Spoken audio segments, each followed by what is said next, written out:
কিংসুক তোকে পড়াচ্ছে তো? কলেজে কে পড়াচ্ছে এটা, কিংসুক?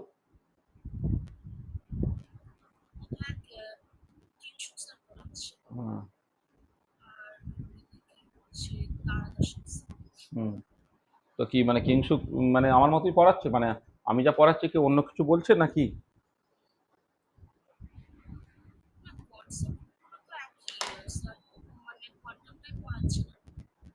হুম। কতদূর পড়িয়েছে কিংসুক?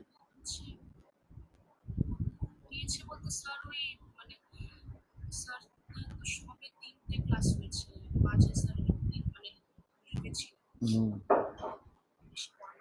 3টে ক্লাসে কি কি পড়িয়েছে?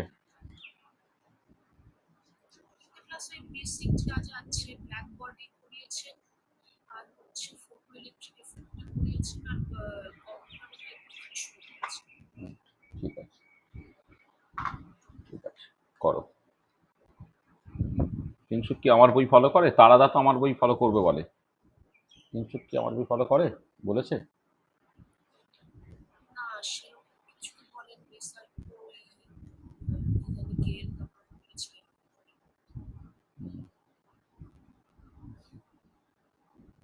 ঠিক আছে, চলো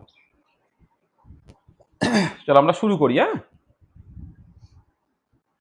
আচ্ছা, তাহলে তুমি কি একটু খেয়াল করো, আমরা একদম ইন্ট্রোডাক্টরি ক্লাস যেটা বলেছিলাম, সেই ক্লাসটা সবসময় আমাকে রেফারেন্স হিসেবে ব্যবহার করতে হবে। সেখানে আমি যেটা বলেছিলাম সেটা হচ্ছে মানে ঊনবিংশ শতাব্দীর শেষের দিকে মানুষ কতগুলো ঘটনা দেখছে, যে ঘটনাগুলোকে সকল ক্লাসিক্যাল ফিজিক্সে ব্যাখ্যা করা সম্ভব নয়। এবার এই যে স্টেটমেন্টটা, সেই স্টেটমেন্টটা কতগুলো প্রশ্নের জন্ম দিচ্ছিল, এবং সেই প্রশ্নগুলোর উত্তর আমাকে খুঁজে বের করতে হবে। আচ্ছা, যে প্রশ্নগুলো জন্ম দিচ্ছিল সেই প্রশ্নগুলোর মধ্যে প্রথম ছিল কি সেই ঘটনা, যে ঘটনাগুলো সকল ক্লাসিক্যাল ফিজিক্স দিয়ে ব্যাখ্যা করা যায় না। তার মধ্যে অনেকগুলো ঘটনা বলেছিলাম আমি, অন্ততপক্ষে আটটা ঘটনা তো আমি উল্লেখ করেইছিলাম। তার মধ্যে কয়েকটা জাস্ট আমরা প্রথমে পড়বো বলেছিলাম। ব্ল্যাক বডি এনার্জি ডিস্ট্রিবিউশন আমরা পড়লাম, ফটো ইলেকট্রিক এফেক্ট পড়লাম, কম্পটন এফেক্ট পড়লাম। বোর থিওরি তোমরা অলরেডি পড়ে ফেলেছো। Temperature dependence of heat capacity of solid, এই সলিড স্টেট আমাদের পড়ানো হবে, সেখানে আমরা পড়াবো। রামান এফেক্ট আমাদের 6 সেমিস্টারের মলিকুলার স্পেকট্রোস্কোপি, তার মধ্যে আমি পড়াবো। তবে অ্যাটমিক স্ট্রাকচারে স্পিনের এক্সিস্টেন্স, সেখান থেকে স্টার্ন গার্লেক এক্সপেরিমেন্ট, সেগুলোকে জাস্ট পড়ানো হবে। তার মানে কিছু কিছু জিনিস আইদার পড়ানো হয়েছে বা অন্যত্র পড়ানো হবে, আর দু একটা জিনিস আমি এখানে উল্লেখও করেছি। আচ্ছা, তারপরে যে বোঝার চেষ্টা করেছিলাম যে যে কেন এই ঘটনাগুলোকে সকল ক্লাসিক্যাল ফিজিক্স, আচ্ছা প্রথমে ক্লাসিক্যাল ফিজিক্স কি বলেছিলাম সেটা বলা হয়েছিল। তারপরে বলেছিলাম যে কেন ক্লাসিক্যাল ফিজিক্স এই ঘটনাগুলোকে ব্যাখ্যা করা যাচ্ছে না। তার কারণ বলা হয়েছিল, কারণটা হচ্ছে এনার্জিটা তোমার ডিসক্রিট। আচ্ছা, কেন এনার্জি ডিসক্রিট? না, হাইসেনবার্গ আনসার্টেনটি প্রিন্সিপাল আছে। কেন আনসার্টেনটি প্রিন্সিপাল আছে? কারণ ওয়েভ পার্টিকেল ডুয়ালিটি আছে। তার মানে দেখো যেটা দাঁড়াচ্ছে যে ওয়েভ পার্টিকেল ডুয়ালিটিটা হিস্টোরিক্যালি আগে এসেছে বলে আমরা সেটা আগে পড়ে নিলাম। তার নেক্সট যে জিনিসটা সাডেনলি পড়তে হয় সেটা হচ্ছে হাইসেনবার্গ আনসার্টেনটি প্রিন্সিপাল। তার মানে আজকে আমরা যে জিনিসটা নিয়ে আলোচনা করব, topics two B discussed,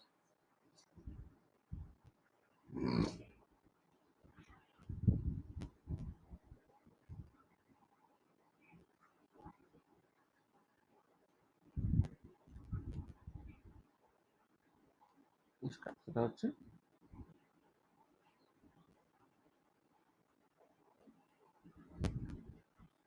হাইসেনবার্গ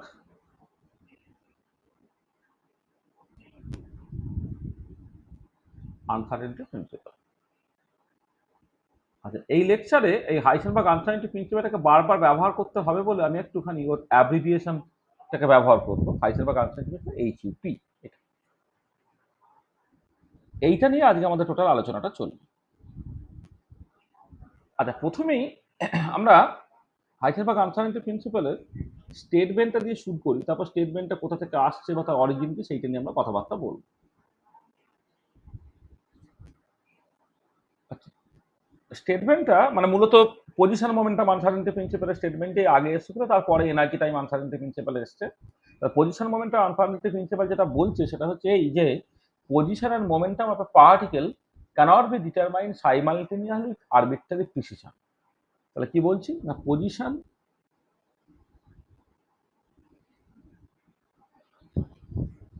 and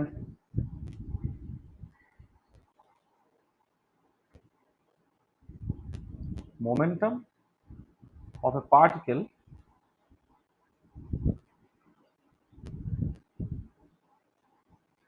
cannot be determined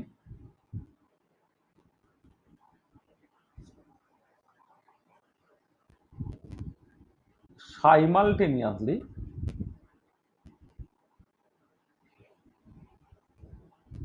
with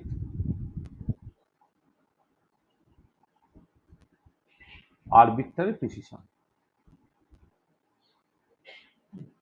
Positional momentum of a particle cannot be determined simultaneously with arbitrary precision. সেটা হচ্ছে তোমার আনসার্টেনিটি প্রিন্সিপালের স্টেটমেন্টটা। আচ্ছা, আমি মানে একই সময়ে কোনো একটা বস্তুর অবস্থান এবং তার ভরবেগটাকে তুমি যতটা ভালো করে মাপতে চাও ততটা ভালো করে তুমি একসাথে মাপতে পারবে না, এটা হচ্ছে মোদ্দা কথা।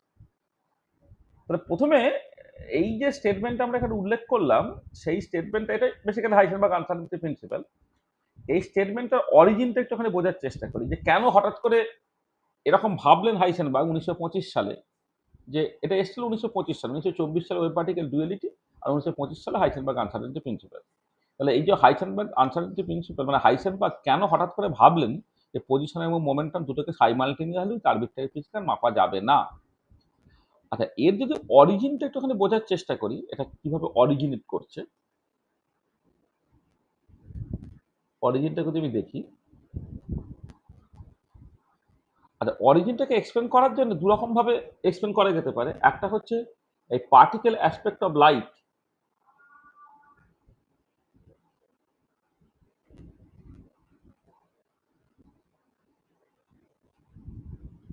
সেখান থেকে যে ডুয়েল নেচার, যেটা ডুয়েল ক্যারেক্টার বা ডুয়েল নেচার অফ লাইট, এইখান থেকে তুমি এটাকে এক্সপ্লেন করতে পারো। কিরকম সেটা? তাহলে একটা হচ্ছে আমরা দেখবো যে প্রথমে এটা পার্ট, মানে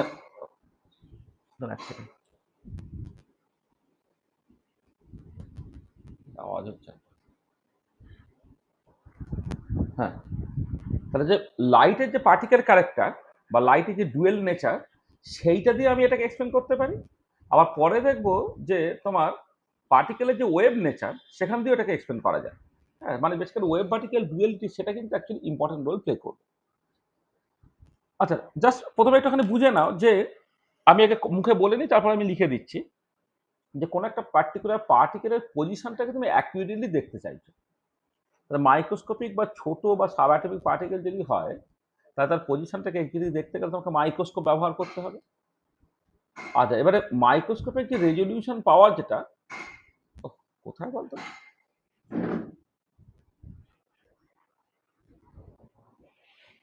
একটা আওয়াজ হচ্ছে, বুঝতে পারছি না। মাইক্রোস্কোপের যে রেজলিউশন পাওয়ার, সেই রেজলিউশন পাওয়ারটার সঙ্গে না ওয়েভ লেন্থের একটা সম্পর্ক আছে। আচ্ছা, ওয়েভ লেন্থের সম্পর্ক আছে মানে ব্যাপারটা কিরকম, যে একটা মাইক্রোস্কোপ যত যত শর্টার অ্যান্ড শর্টার ওয়েভ লেন্থের লাইট ইউজ করবে, তার রেজলিউশন পাওয়ার হচ্ছে তত তত বেটার। কিসের একটা আওয়াজ হচ্ছে রে বাবা?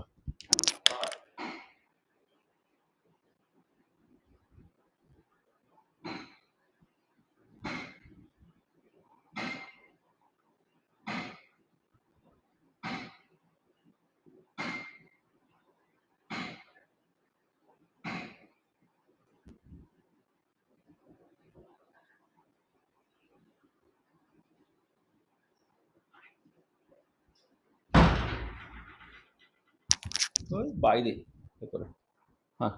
আর যেটা বলছিলাম, যে তুমি একটা পার্টিকেলের যদি পজিশনটাকে এক্স্যাক্টলি মাপতে চাও বা অ্যাকুরেটলি মাপতে চাও বা প্রিসাইজলি মাপতে চাও, তাহলে তোমাকে একটা মাইক্রোস্কোপ ব্যবহার করতে হবে। আর এবার মাইক্রোস্কোপের রেজলিউশন পাওয়ারটা যত কত ভালো হবে, তত প্রিসাইজলি তুমি পজিশনটাকে মাপতে পারবে। আর এবার মাইক্রোস্কোপের রেজলিউশন পাওয়ারটা, সেটা বেশি ওয়েভ লেন্থের সঙ্গে ইনভার্সলি প্রপোর্শনাল। অর্থাৎ যদি কোনো একটা মাইক্রোস্কোপ একটা লাইট ইউজ করলো, যে লাইটের ওয়েভ লেন্থ যত শর্টার হবে, সে তত অ্যাকিউরেটলি পজিশনটাকে দেখতে পাবে। ঠিক আছে?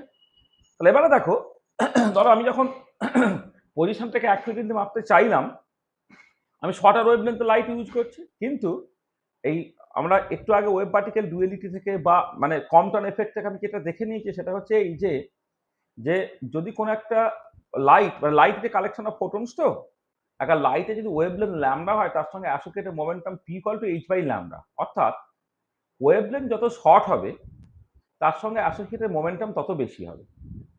আচ্ছা, এবারে একটা পার্টিকেলের পজিশনটাকে দেখার জন্য তোমাকে কি করতে হচ্ছে, লাইট দিয়ে ইন্টারাক্ট করতে হচ্ছে। তো লাইট দিয়ে যখন ইন্টারাক্ট করছো তখন ওই লাইটের সঙ্গে অ্যাসোসিয়েটেড যে ফোটনসটা আছে সেই ফোটনটার সঙ্গে পার্টিকেলের ধাক্কা হচ্ছে।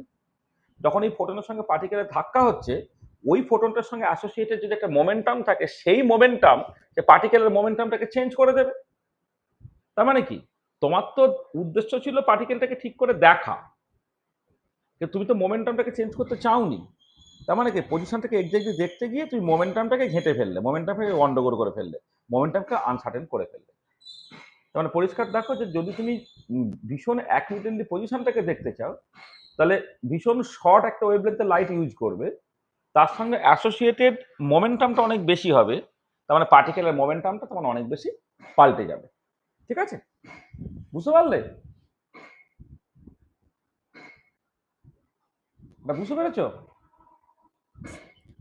দেখো, তাহলে আমি শুরুটা করছি এইরকম ভাবে যে suppose suppose we want to locate the position of the particle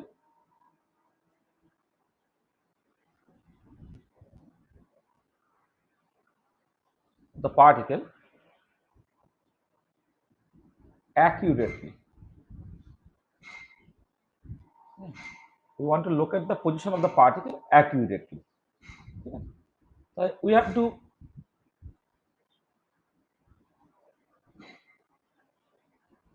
use a microscope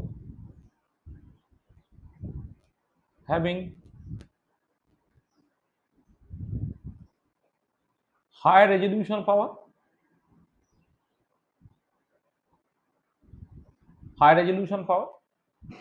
তাহলে then we have to use light of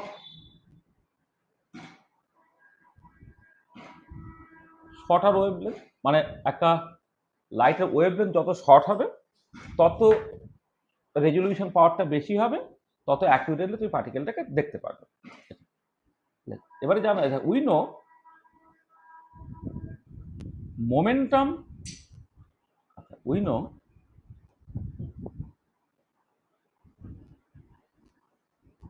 light is a collection of photons.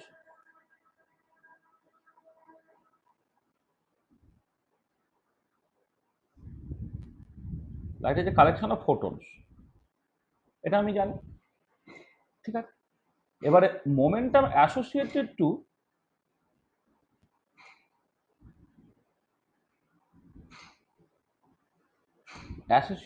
photon having wavelength lambda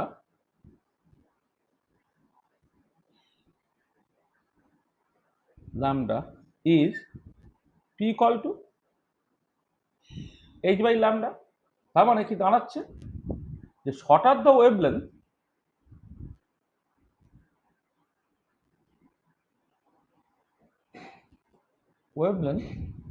higher is the momentum,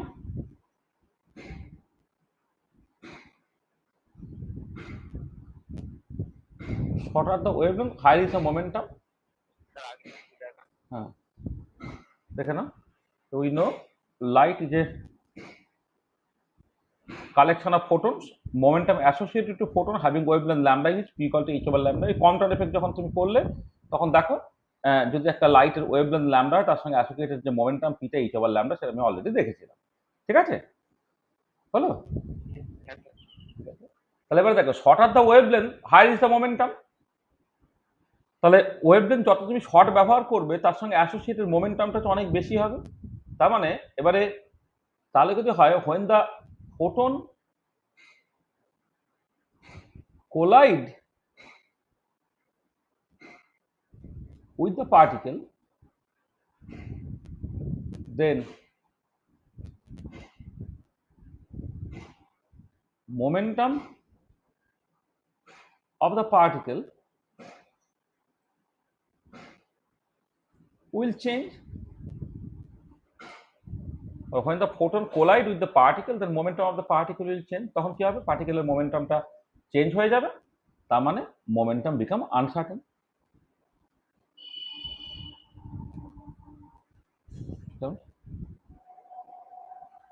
uncertain কি হলো দেখো, তুমি পজিশনটা যখন accurately মাপতে চাইছো, এই you want to look at the position accurately, তখন তুমি দেখতে পেলে যে শর্টার ওয়েভলেন্থে লাইট ইউজ করতে হবে, শর্টার ওয়েভলেন্থে লাইট ইউজ করে তার সঙ্গে অ্যাসোসিয়েটেড মোমেন্টাম বেশি, যে পার্টিকেলের মোমেন্টামটাকে বেশি চেঞ্জ করে ফেলবে। তারপর দেখো পজিশনটাকে ঠিক করে মাপতে গেলে মোমেন্টামটা গন্ডগোল হয়ে যাচ্ছে, ঠিক আছে? আচ্ছা, এবার উল্টো দিকে ভাবার চেষ্টা করো। ধরো তুমি চাইলে কি, যে তুমি চাইলে যে মোমেন্টামটাকে তুমি কোনো রকম ভাবে গন্ডগোল করবে না। তাই মোমেন্টামটাকে যদি গন্ডগোল না করো, তাহলে ফোটনের সঙ্গে অ্যাসোসিয়েটেড মোমেন্টাম তোমাকে কম নিতে হবে। আর এবারে ফোটনের সঙ্গে অ্যাসোসিয়েটেড মোমেন্টাম যদি তুমি কম নাও, ফোটনের সঙ্গে অ্যাসোসিয়েটেড মোমেন্টাম তুমি যদি কম নাও, তাহলে তোমাকে লঙ্গার ওয়েভলেন্থে লাইট ইউজ করতে হবে। কারণ এই তো P equal to H over lambda, তো তুমি মোমেন্টাম কম চাইছো মানে তোমার ওয়েভলেন্থ অফ দ্য লাইট লঙ্গার হবে। এবার তুমি একটা মাইক্রোস্কোপ ব্যবহার করবে যে লঙ্গার ওয়েভলেন্থে লাইট ব্যবহার করে। আচ্ছা, লঙ্গার ওয়েভলেন্থে লাইট ব্যবহার করা মানে হচ্ছে মাইক্রোস্কোপের রেজলিউশন পাওয়ার খারাপ হয়ে গেল। আর মাইক্রোস্কোপের রেজলিউশন পাওয়ার যদি খারাপ হয়ে যায়, তাহলে পজিশন অফ দ্য পার্টিকেল সেটাকে তুমি অ্যাকুরেটলি দেখতে পারবে না, পজিশন বিকাম আনসার্টেন। তাহলে অল্টারনেটিভলি তাহলে কি হচ্ছে? Alternatively if we if we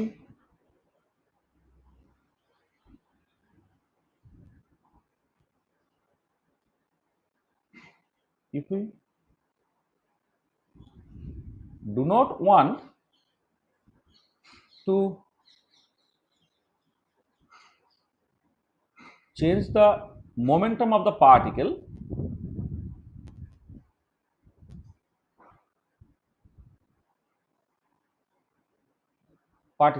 momentum of the particle কি করতে হবে আমাকে? we have to use light having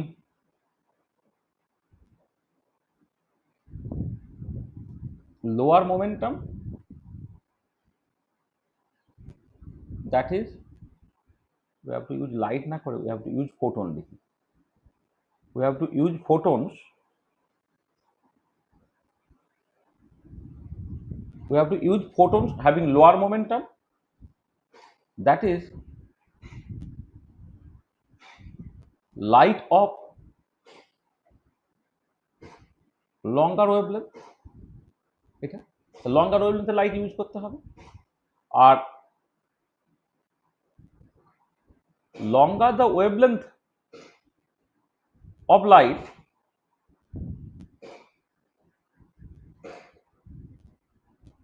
longer the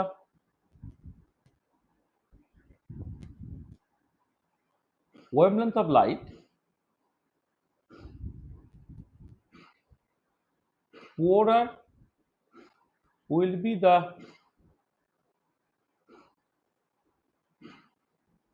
resolution power of the microscope। মাইক্রোস্কোপের রেজলিউশন পাওয়ার তত খারাপ হয়ে যাবে এইটা। তখন কি হবে? পজিশন of the particle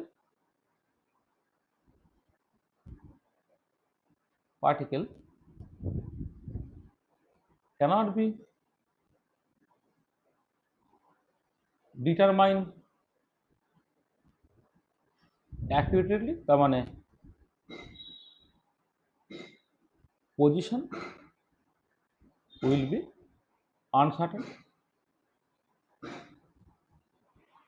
তা কি হলো দেখো, তাহলে এই যে লাইটের যে ডুয়েল নেচারটা আছে, লাইটের যে কালেকশন অফ ফোটনস এবং তার সঙ্গে অ্যাসোসিয়েটেড যে মোমেন্টাম আছে, এইটা দিয়ে আমি কি বুঝতে পারলাম যে যদি তুমি পজিশনটাকে অ্যাকুরেটলি মাপতে চাও, তাহলে মোমেন্টামটা আনসার্টেন হয়ে পড়ছে। আর যদি মোমেন্টামটাকে চেঞ্জ না করতে চাও, অর্থাৎ মোমেন্টামটাকে অ্যাকুরেটলি মাপতে চাও, তাহলে পজিশনটা আনসার্টেন হয়ে পড়ছে। সেখান থেকে তুমি কনক্লুশন কি করতে পারছো? এইটা যদি হয়, তাহলে এখান থেকে তুমি কনক্লুশনটা করতে পারছো যে পজিশন এবং মোমেন্টাম দুটোকেই তুমি একই সাথে কিন্তু আরবিট্রারি ফিজিক্যাল মাপতে পারছো না। তো এখান থেকে কনক্লুশনটা হলো কি, না position and momentum of a particle cannot be determined simultaneously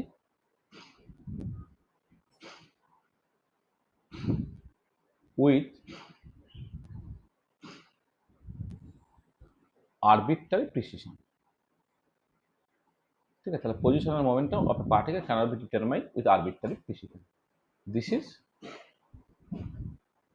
the Heisenberg uncertainty principle.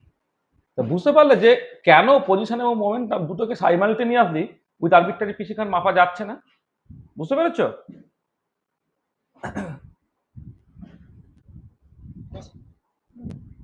তাহলে এই যে এর অরিজিনটা কোথা থেকে এলো, এই যে from the particle aspect of light বা ডুয়েল নেচার অফ লাইট থেকে কি করে এলো সেটা আমরা আলোচনা করব। আচ্ছা, আর একটা তুমি আলোচনা করতে পারো, সেটা হচ্ছে যে এই অরিজিনটাকে যে ফ্রম এই এক্সপ্যানশনটাকে তুমি দিতে পারো from wave nature of particle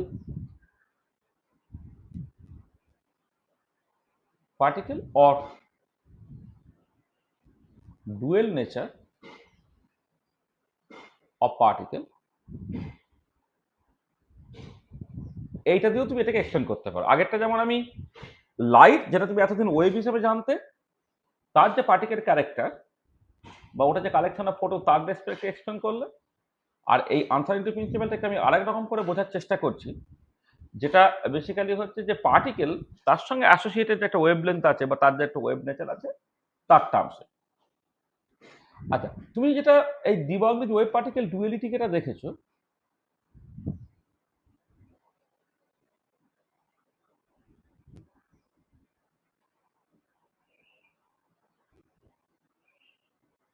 D Broglie wave particle duality তোমায় কি বলছে না, যেটা বলছে সেটা হচ্ছে যে for every moving particle there is an associated wave, এবং সেই ওয়েভটা হচ্ছে ম্যাটার ওয়েভ, যার wavelength lambda equal to h/p। তার মানে ফর every moving particle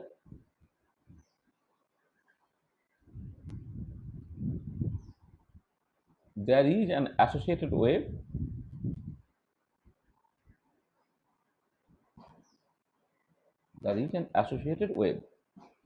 for every moving particle there is an associated wave। ঠিক আছে, এবার ওয়েভলেন্থ, আচ্ছা wave, this is called matter wave, এটাকে লিখে নিই, this is called matter wave.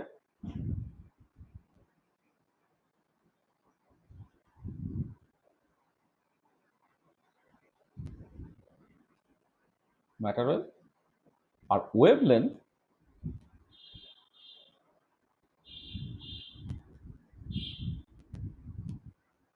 of this matter wave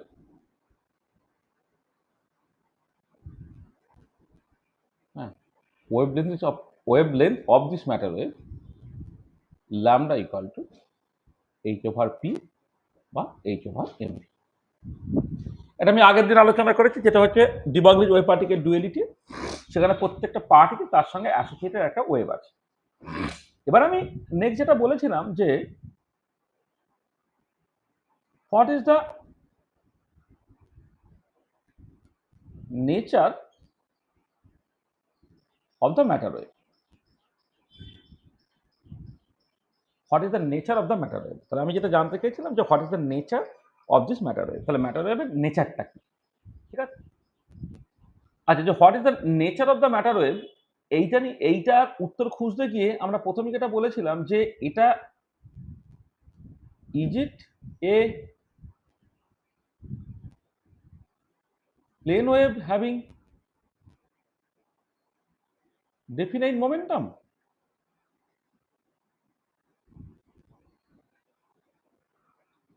এটাকে একটা plane wave having definite momentum, তাহলে মানে এরকম কি ব্যাপার যে এটা একটা তোমার এরকম প্লেন ওয়েভ, মানে ধরো আমি ছবিতে তোমায় দেখাই, একটা সাইন কার্ভের মতো বা কস কার্ভের মতো, এইটা এখানে ধরো তুমি ওয়েভের অ্যাম্পলিটিউডটাকে প্লট করছো, এইটা ধরো এক্স প্লট করছো, তাহলে ধরো সাইন কার্ভের মতো দেখতে হলে এদিকে এটা এদিকে এইরকম ভাবে যাবে।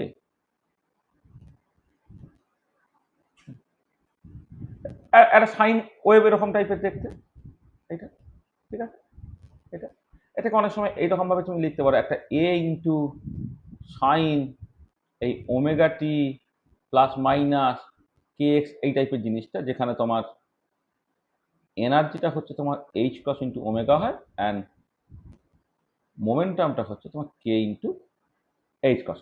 তাহলে এই ইকুয়েশনে দেখো একটাই কে আছে, মানে তার একটা ডেফিনাইট মোমেন্টাম আছে। তাহলে এই প্লেন ওয়েভটার ইকুয়েশন এরকম দেখতে, এবং প্লেন ওয়েভ মানে ব্যাপারটা এরকম আছে, মানে ইজিতে plane wave having definite momentum.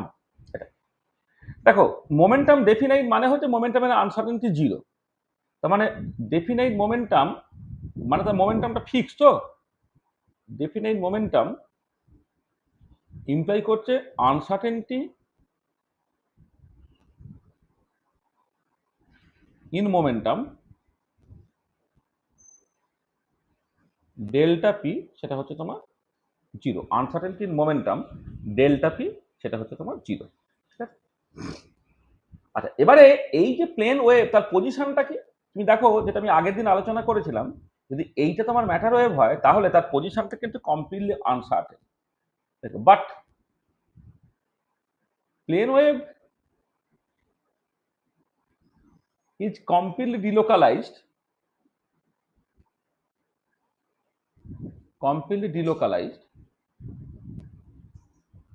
হ্যাঁ।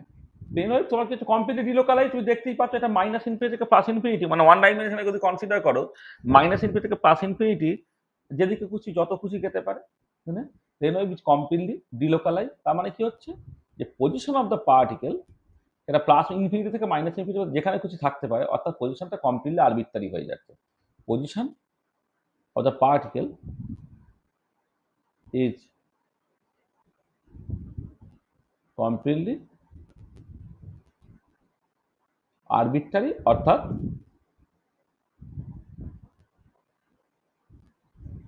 আনসার্টেনটি ইন পজিশন ডেল্টা এক্সটা সেটা হচ্ছে টেন্ডস টু ইনফিনিটি। তাহলে এক্ষেত্রে ডেল্টা পি এক্সটা তোমার ডেল্টা পি এক্স ওয়ান ডাইমেনশনে হলে ডেল্টা পি এক্স লিখলাম আর কি, সেটা তোমার জিরো হচ্ছে, এবং তার জন্য তোমার দেখো পার্টিকেলটা কমপ্লিটলি পজিশনটা কমপ্লিটলি আরবিট্রারি হয়ে যাচ্ছে, অর্থাৎ প্লাস ইনফিনিটি থেকে মাইনাস ইনফিনিটির মধ্যে যে কোনো জায়গায় থাকতে পারে। তার মানে দেখো তুমি পার্টিকেলের মোমেন্টামটাকে এক্সাক্ট করতে চাইলে, মোমেন্টামটাকে ডেফিনাইট করতে চাইলে পজিশনটা কমপ্লিটলি আরবিট্রারি হয়ে যাচ্ছে। ঠিক আছে, বুঝতে পারলে এটা? মানে মোমেন্টামটাকে এক্সাক্ট মাপতে গেলে পজিশনটা একদম গন্ডগোল হয়ে যাচ্ছে, বুঝতে পারলে তো? ঠিক আছে। আচ্ছা, এবারে অল্টারনেটিভ হতে পারে, আর একটা যেটা হতে পারে যে ইজ ইট এ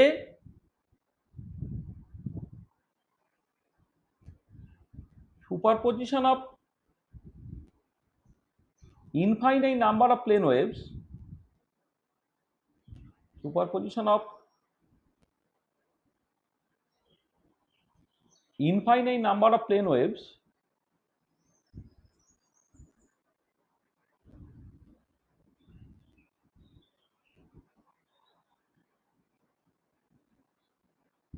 having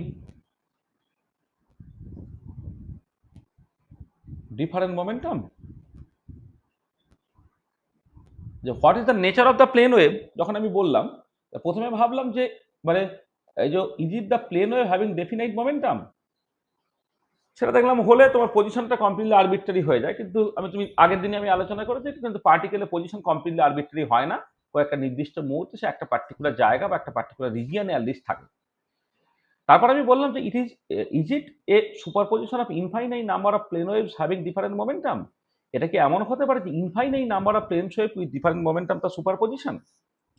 আচ্ছা, এবারে infinite number of plane waves with different momentum যদি তুমি নাও, তাহলে একটা যেটা করতে পারো সেটা হচ্ছে এই যে যে দেখবে এই সুপারপজিশনের জন্য পার্টিকেলটা না লোকালাইজড হয়ে যায়, অর্থাৎ একটা পার্টিকুলার পয়েন্টে রেজাল্টিং যে ওয়েভটা তার অ্যাম্পলিটিউডটা এত এত বেশি হয়ে যাবে, হ্যাঁ, একটা পার্টিকুলার পয়েন্টে অ্যাম্পলিটিউডটা এত এত বেশি হয়ে যাবে, তার রেসপেক্টে অন্যান্য পয়েন্টের অ্যাম্পলিটিউডগুলোকে তুমি জাস্ট নেগলিজিবলি স্মল বলে মনে হবে।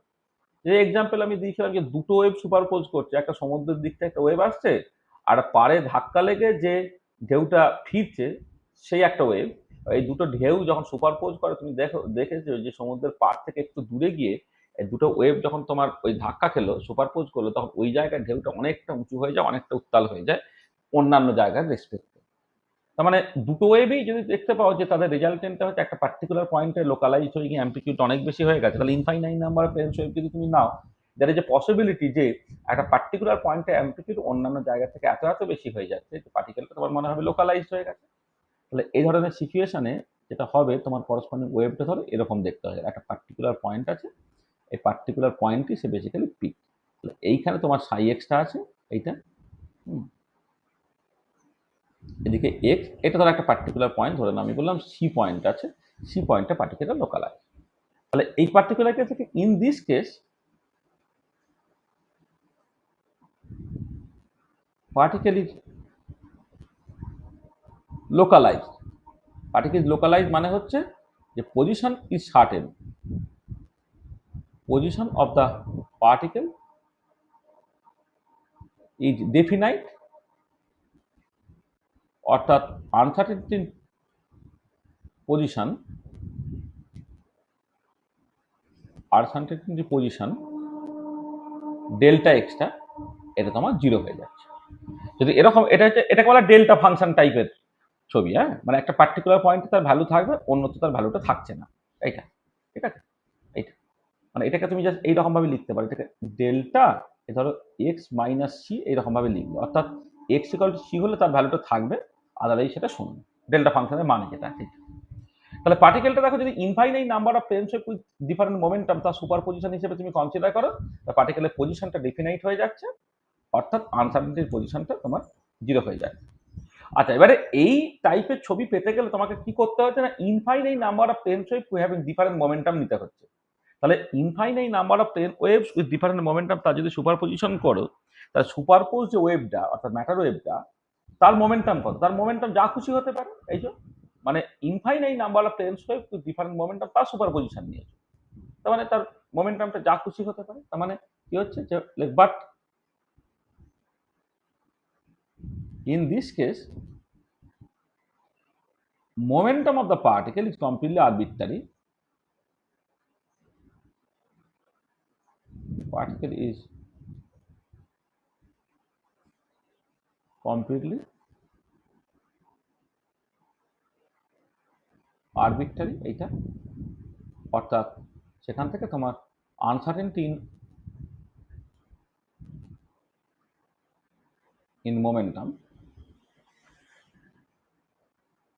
ডেল্টা পি এর এটা তোমার টেন্ডস টু ইনফিনিটি হয়ে যাচ্ছে। তাহলে দেখো, তাহলে প্রথম যে কেসটায় মোমেন্টামটা ডেফিনাইট, মোমেন্টামের আনসার্টেনিটি জিরো, কিন্তু পজিশনের আনসার্টেনিটি ইনফিনিটি হয়ে গেল। আর পরেরটায় হচ্ছে তোমার পজিশনটাকে ডেফিনাইট করলে, অর্থাৎ আনসার্টেনিটির পজিশন সেটা জিরো করলে, কিন্তু আনসার্টেনিটির মোমেন্টামটা তোমার ইনফিনিটি হয়ে যাচ্ছে। তা যদি হয়, তাহলে এখান থেকে তুমি কি কনক্লুশন ড্র করতে পারো? দেখো, ওই একই ব্যাপার, তুমি পজিশনটাকে এক্সাক্ট মাপতে গেলে মোমেন্টাম গন্ডগোল হয়ে যাচ্ছে, মোমেন্টামটাকে এক্সাক্টলি মাপতে গেলে পজিশন গন্ডগোল হয়ে যাচ্ছে। তার মানে তুমি কনক্লুশন ড্র করতে পারো, সেটা হচ্ছে যে পজিশন আর momentum of a particle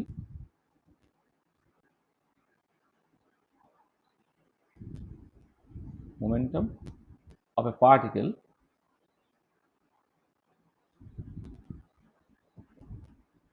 cannot be determined simultaneously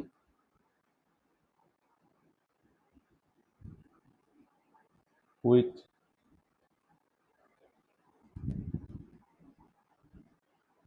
arbitrary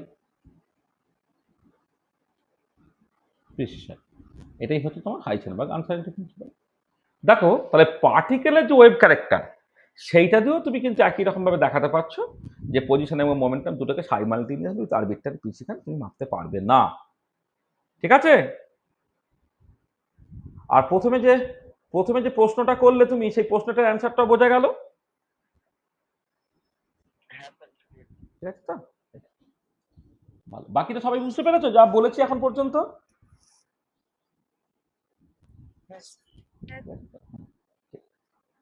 আচ্ছা, তাহলে এবারে হচ্ছে উপায়টা কি? তাহলে ওয়ে আউটটা কি? ওয়ে আউটটা দেখো আমরা আগের দিন বলেছিলাম যে অ্যাকচুয়ালি এটা তোমাকে finite number of plane wave with different momentum তার সুপার পজিশন নিতে হবে। তার মানে যে উই ক্যান থিঙ্ক অফ এ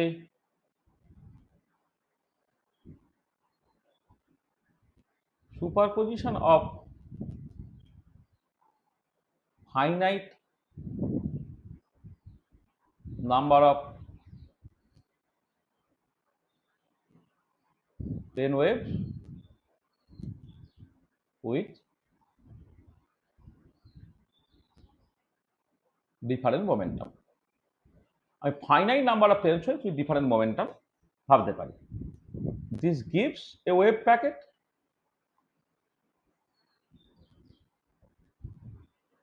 একটা ওয়েভ প্যাকেট দেয়, যা ছবিটা আমি আগের দিন এঁকে দিয়েছিলাম।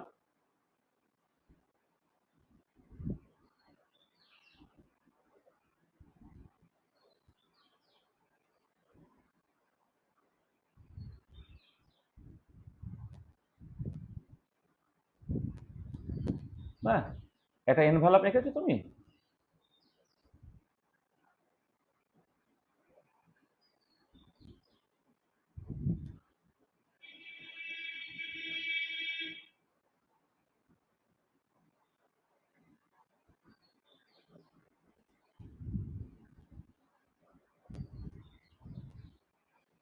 এরকম এটা একটা ওয়েভ প্যাকেট হলো।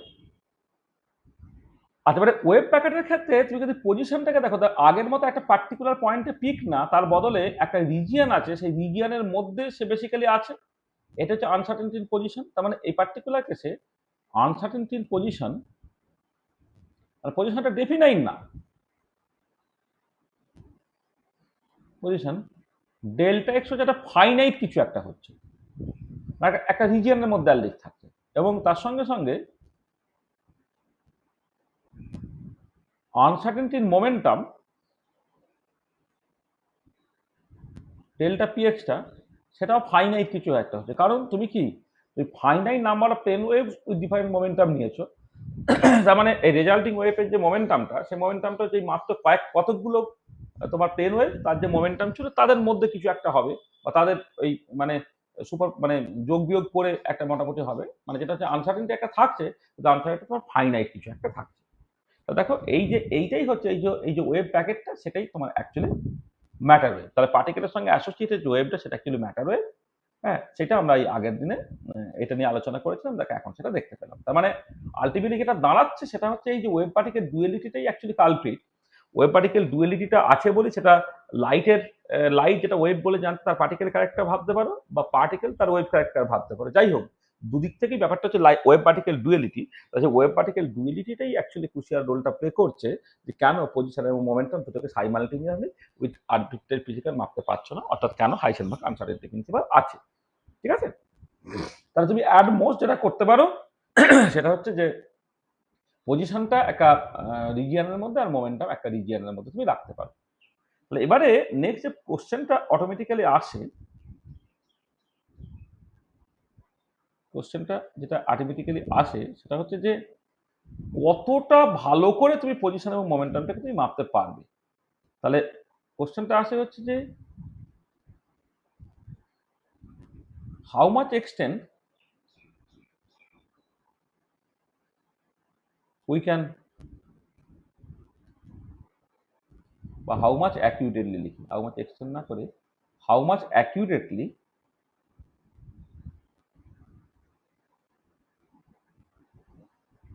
we can measure the position and momentum of the particle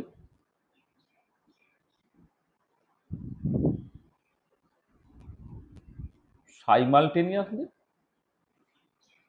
How much accurately we can measure the position and momentum of the particle simultaneously. এখানে অ্যাকুরেটলিও বলতে পারো, বা এটা অ্যাকচুয়ালি মানে কথাটা কেন তো, মানে আমি পরে তোমাকে একটু পরে তোমাকে বলে দিচ্ছি, হাউ মাচ প্রিসাইজলিও বলতে পারো, হাউ মাচ প্রিসাইজলি মানে কতটা ভালো করে তুমি, মানে তুমি তো দুটো কি উইথ আরবিট্রারি পজিশন মাপতে পারছো না, মানে পজিশনটাকেও তুমি এক্স্যাক্টলি মাপবে, মোমেন্টামটাকে এক্স্যাক্টলি মাপবে তুমি তো পারবে না। তাহলে তুমি এইটুকু অন্তত দেখো যে কতটা precisely, how much precisely we can measure the position of momentum of the particle simultaneous. এইটা এবার আমি জাস্ট জানতে চাইছি। আচ্ছা, এইটার উত্তর যদি তোমাকে খুঁজতে হয়, তাহলে যেটা ব্যাপার যে এইটার ক্ষেত্রে যেটা ব্যাপার যে তোমার দুরকম করে বলা যায় যে তুমি actually delta x delta P x, মানে একটা বাড়লে একটা কমবে তুমি বুঝতে পারছো। পজিশনটাকে এক্স্যাক্টলি মাপতে পারলে মোমেন্টাম গন্ডগোল হচ্ছে, মোমেন্টামটাকে এক্স্যাক্টলি মাপতে পারলে পজিশনটা গন্ডগোল হচ্ছে। যেমন এই যে ম্যাটার ওয়েভের ক্ষেত্রে দেখো, তুমি এই number of finite number of planes wave different momentum নিয়েছো। এবারে ধরো দুটো ওয়েভ সুপারপোজ করলে, তিনটে করলে, চারটে করলে, পাঁচটা করলে, ছটা করলে, করে করে করে করে আস্তে আস্তে ইনফিনিটির দিকে যাচ্ছ। তাহলে কি হবে? এই যে আনসার্টেনটির পজিশনটা, সেই জিনিসটা দেখো আস্তে আস্তে আস্তে কমতে থাকবে, কমে কমে কমে কমে একটা পার্টিকুলার পয়েন্টে পিক হয়ে যাবে, অর্থাৎ আনসার্টেনটি পজিশনটা তোমার ফাইনাইট হয়ে যাবে, এই সরি ডেফিনাইট হয়ে যাবে, মানে আনসার্টেনটি পজিশনটা জিরো হয়ে যাবে। কিন্তু তখন কি করতে হচ্ছে, তোমার এই number of waves having different moment, অর্থাৎ সংখ্যাটা বাড়াতে হচ্ছে, অর্থাৎ মোমেন্টামটা দেখো তত তোমার আনসার্টেন হয়ে পড়ছে, মানে একটা বাড়ালে একটা কমে যাচ্ছে। তার মানে এই যে কোশ্চেনটা বলা হচ্ছে যে how much accurately we can measure the position of momentum of the particle simultaneously, তার মানে তুমি বলতে পারো যে what is the minimum value of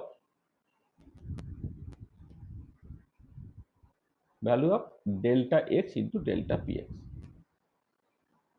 মানে একটা বাড়লে যদি একটা কমে, তাহলে ডেল্টা এক্স ডেল্টা পি এর গুণফলটাকে তুমি অ্যানালিসিস করো, দেখো একটা বাড়লে একটা কমবে এটা।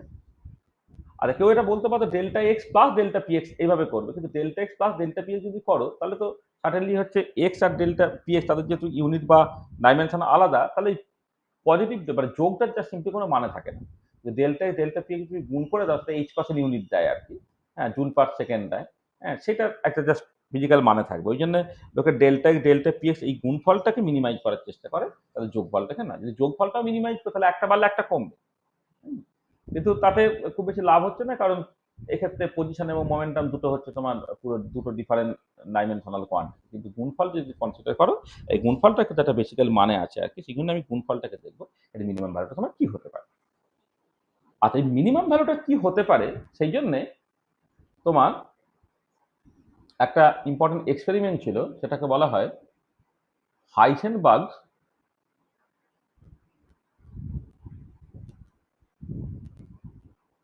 গামা রে মাইক্রোস্কোপ। হাইসেনবার্গ গামা রে মাইক্রোস্কোপ। আচ্ছা, এটা কিন্তু একটা থট এক্সপেরিমেন্ট।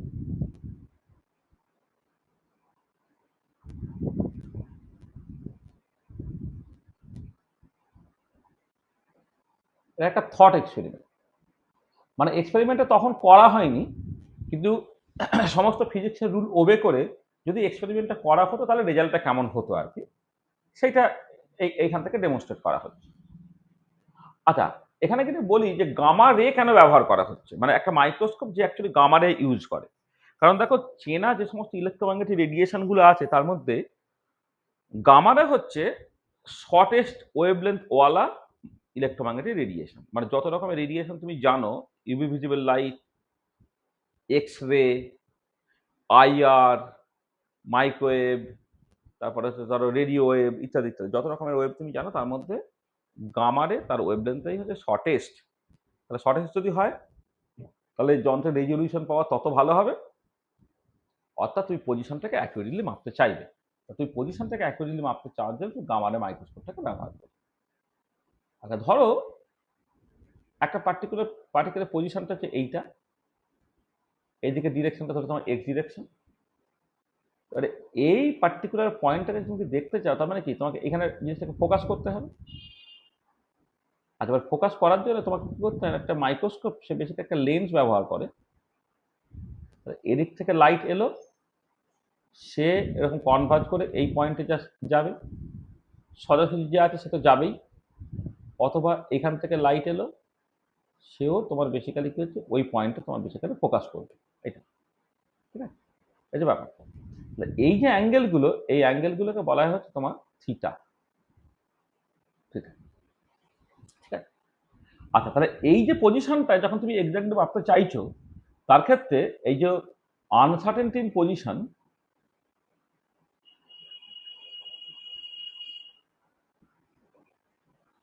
সেটা basically inversely proportional to the resolution power, এবং সেটাকে যদি তুমি ডেল্টা এক্স বলো,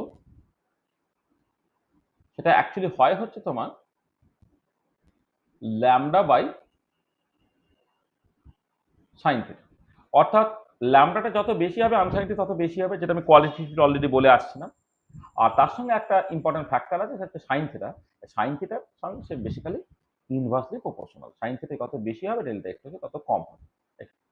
তাহলে আনসার্টেনিটির পজিশন সেটা হচ্ছে delta x equal to lambda by sine theta. এটা আসলে resolution power of the microscope তার রেসিপ্রোকাল হতো, মানে সাইন থিটা বাই ল্যামডা হতো, দেন আনসার্টেনিটির পজিশনটা ডেল্টা এক্স হয়ে গেল ল্যামডা বাই সাইন। আচ্ছা, এবারে এই যে ধরো একটা ফোটন এলো উইথ মোমেন্টাম পি, একটা ফোটন এদিক থেকে এদিকে এলো, তার মোমেন্টাম পি, যে পিটা হচ্ছে তোমার এইচ বাই ল্যামডা। আর এই পয়েন্টে এসে তার একটা ভার্টিক্যাল কম্পোনেন্ট থাকবে, একটা হরাইজন্টাল কম্পোনেন্ট থাকবে।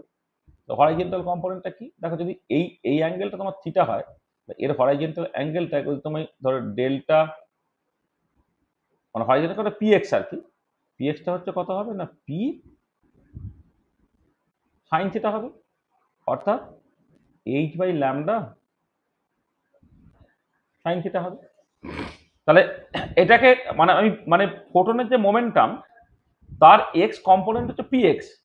এবারে ওই কম্পোনেন্টটাই কি হবে, এক্স ডিরেকশনে পার্টিকেলটার মোমেন্টামটাকে চেঞ্জ করবে। তাহলে uncertainty in momentum along x direction delta P x, সেটা কত হলো h by lambda sine theta হলো। তো এইটা ধরো 1 নম্বর ইকুয়েশন, আর 2 নম্বর ইকুয়েশন। আর কোনটা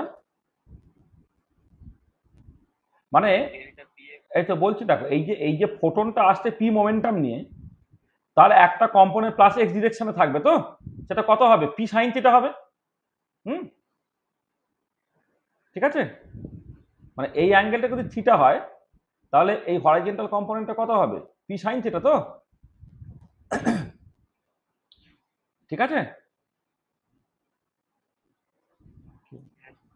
আচ্ছা, এবারে এইটা কি ফোটনের সঙ্গে অ্যাসোসিয়েটেড মোমেন্টাম, যেটা প্লাস এক্স ডিরেকশন। এবারে ফোটনের সঙ্গে অ্যাসোসিয়েটেড এই মোমেন্টামটা অ্যাকচুয়ালি কি করছে, যে পার্টিকেলটা যার পজিশনটা তুমি দেখতে চেয়েছিলে, যে পার্টিকেলটার এক্স ডিরেকশন বরাবর যে মোমেন্টাম যেটা, সেটাকে চেঞ্জ করছে সে, সেটা হচ্ছে uncertainty momentum of the particle.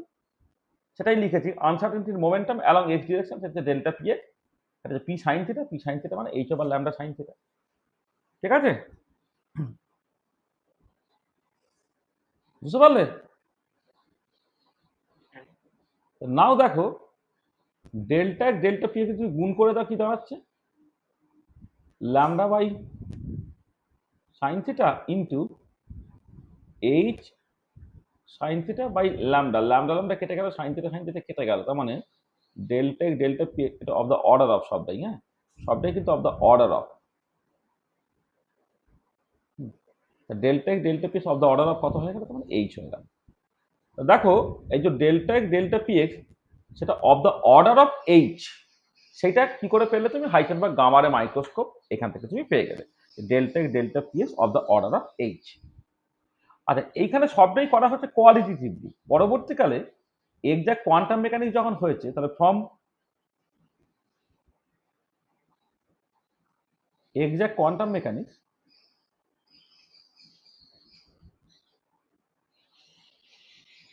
it can be shown that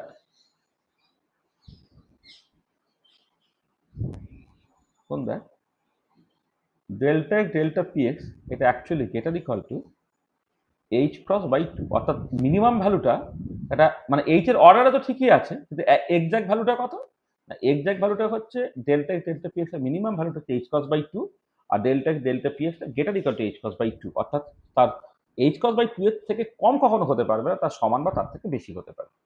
তাহলে ফর এক্সাক্ট কোয়ান্টাম মেকানিক্স, মানে আমাদের অপারেটর অ্যালজাবরা আছে, সেখান থেকে generalize Heisenberg uncertainty principle just derive করে, সেখানে তুমি যদি বসাও, তাহলে delta P X actually greater equal to H cross by two. তো দেখো তাহলে এইটা এই যেটা তুমি করলে এটাই অ্যাকচুয়ালি তোমার এই quantitative expression for the uncertainty relation.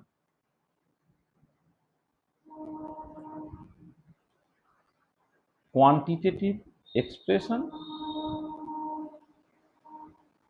For Heisenberg uncertainty principle, quantitative expression for Heisenberg uncertainty principle বা position momentum uncertainty principle, delta delta P greater equal to h cos by 2। ঠিক আছে, বোঝা গেল? ঠিক আছে, আচ্ছা আচ্ছা, আসলে এই যে আনসার্টেনিটি রিলেশনটা আসে সেইটা একটা ইম্পর্টেন্ট আনসার্টেনিটি প্রিন্সিপাল আছে যাকে বলা হয় জেনারেলাইজড হাইসেনবার্গ আনসার্টেনিটি প্রিন্সিপাল। এইটা এখন ঠিক বুঝতে পারবে না, এটা কোয়ান্টাম মেকানিক্স বেশ কিছুটা পড়ার পরে তুমি এই জিনিসটা পরিষ্কারভাবে বুঝতে পারবে যে জেনারেলাইজ হাইসেনবার্গ আনসার্টেনিটি প্রিন্সিপাল সেটা কি বলে না, বলে হচ্ছে যে এরকম যে if A cap and B cap B the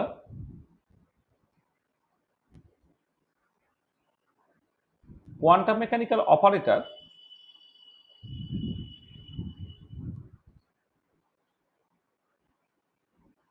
corresponding to the classical observable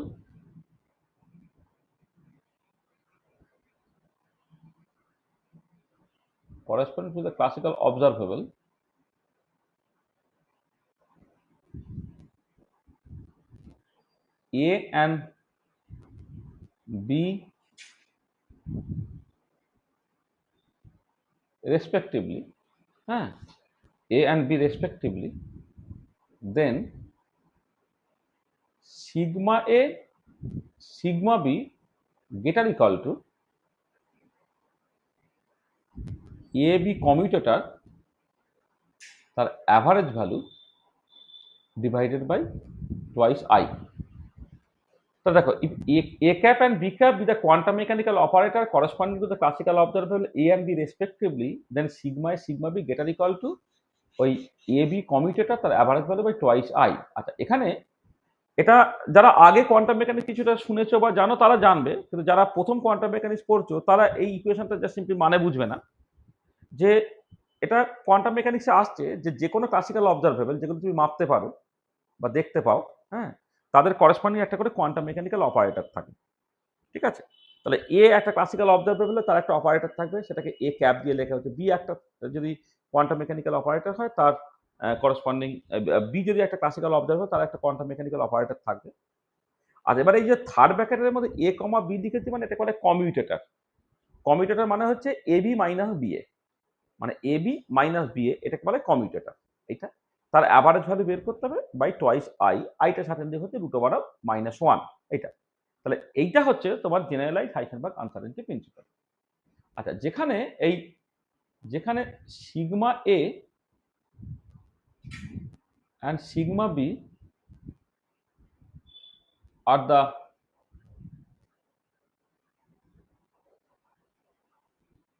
standard deviations of A and B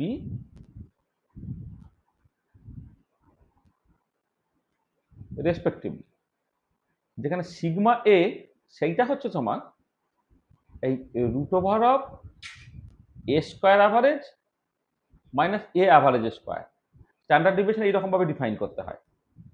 sigma beta হচ্ছে √(b² average minus B average তার স্কোয়ার, মানে প্রথমে তুমি স্কোয়ার করে তারপর অ্যাভারেজ নেবে মাইনাস অ্যাভারেজ করে square নেবে, তার স্কোয়ার নেবে, সেটা হচ্ছে তোমার standard deviation. Standard deviation of A আর স্ট্যান্ডার্ড ডিভিয়েশন অফ বি হচ্ছে এই। আচ্ছা, এইটাই হচ্ছে তোমার অ্যাকচুয়ালি ডেল্টা এ অর্থাৎ অর আনসার্টেনিটি অফ এ, আর এটাই তোমার হচ্ছে sorry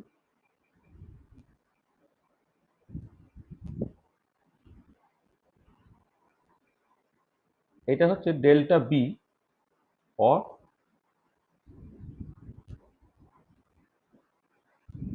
uncertainty of B. Delta হচ্ছে uncertainty of A, delta beta হচ্ছে আনসার্টেনিটি অফ বি। ঠিক আছে, এটা তাহলে দেখো তুমি এই জেনারেলাইজ হাইসেনবার্গ আনসার্টেনিটি প্রিন্সিপাল এইটা আমাদের কোয়ান্টাম মেকানিক্স যখন শেষের দিকে আসবে তখন এই ডেরিভেশনটা হবে। এখন জাস্ট তর্কের খাতে এটাকে ধরে রাখো। এটা হচ্ছে জেনারেলি হাইজেনবার্গ আনসার্টেনিটি প্রিন্সিপাল। আচ্ছা এবারে দেখো তুমি একটা স্পেশাল কেসে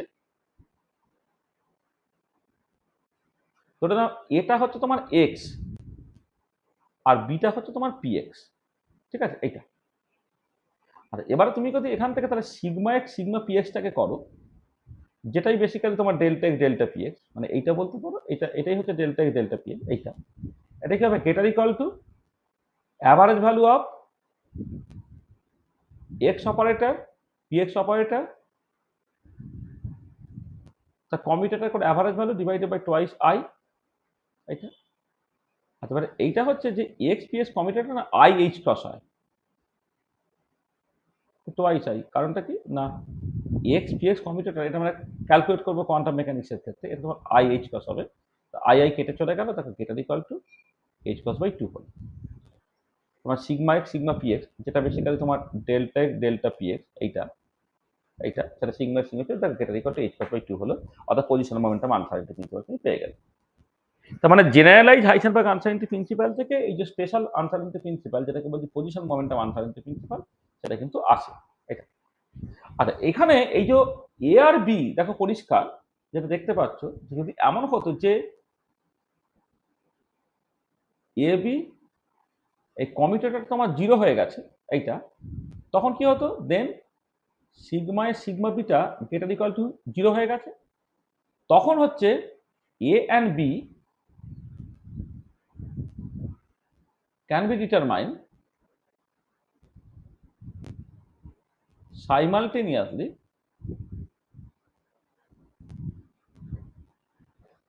with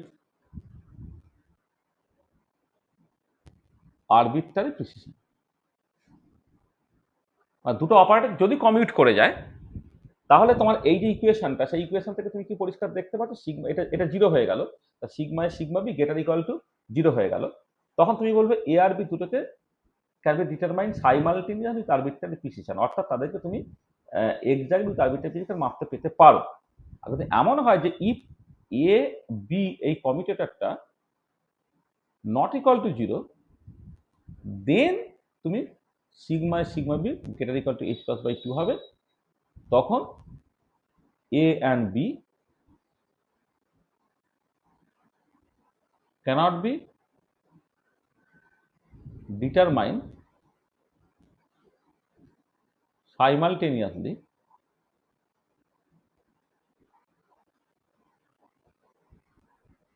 with arbitrary precision। ঠিক আছে, তখন এ আর বি তাদেরকে cannot be determine simultaneously with arbitrary precision, অর্থাৎ তাদের মধ্যে একটা আনসার্টেনিটি থাকবে। আচ্ছা এই যাদের ক্ষেত্রে এই আনসার্টেনিটি আছে, অর্থাৎ এই যে এ বি কমিউটেটর যদি নট ইকুয়াল টু জিরো হয়, তখন আবার A and B are said to be canonical or conjugate pair। তা ক্যানোনিক্যাল বা কনজুগেট পেয়ার, হ্যাঁ এই ক্যানোনিক্যাল বা কনজুগেট পেয়ার হচ্ছে তোমার বেসিক্যালি দুটো ক্লাসিক্যাল অবজারভেবল যাদের করসপন্ডিং কোয়ান্টাম মেকানিক্যাল অপারেটরগুলো কমিউট করে না। এই যে একটুখানি জিনিস আমি বললাম এখানে, এইটা তো বুঝতে পারবে এই যে জেনারেলাইজ হাইজেনবার্গ আনসার্টেনিটি প্রিন্সিপাল, সেখান থেকে ক্যানোনিক্যাল কোয়ান্টিটির যে কনসেপ্টটাকে দুটো ক্লাসিক্যাল অবজারভেবল তাদের করসপন্ডিং কোয়ান্টাম মেকানিক্যাল অপারেটর যদি কমিউট না করে, অর্থাৎ এই যে এ মানে কমিউট করা মানে কি A B equal to B A হবে। এবারে A B equal to B A সেটা সবসময় নয়, হ্যাঁ A B equal to B A হয়ে গেলে তারা কমিউট করছে না, তারা কমিউট করে যাচ্ছে, A B equal to B A তারা কমিউট করে গেছে, তারা ক্যানোনিক্যাল বা কনজুগেট কোয়ান্টিটি নয়, তাদের ক্ষেত্রে কোনো আনসার্টেনিটি প্রিন্সিপাল নেই। কিন্তু যদি তারা তোমার কমিউট না করে তখন তাদের ক্ষেত্রে আনসার্টেনিটি প্রিন্সিপাল থাকবে এবং তারা হচ্ছে ক্যানোনিক্যাল বা কনজুগেট পেয়ার বা ক্যানোনিক্যাল বা কনজুগেট কোয়ান্টিটি। ঠিক আছে, ধরো তুমি যদি এই পজিশন মোমেন্টাম আনসার্টেনিটি প্রিন্সিপালটাকে দেখো,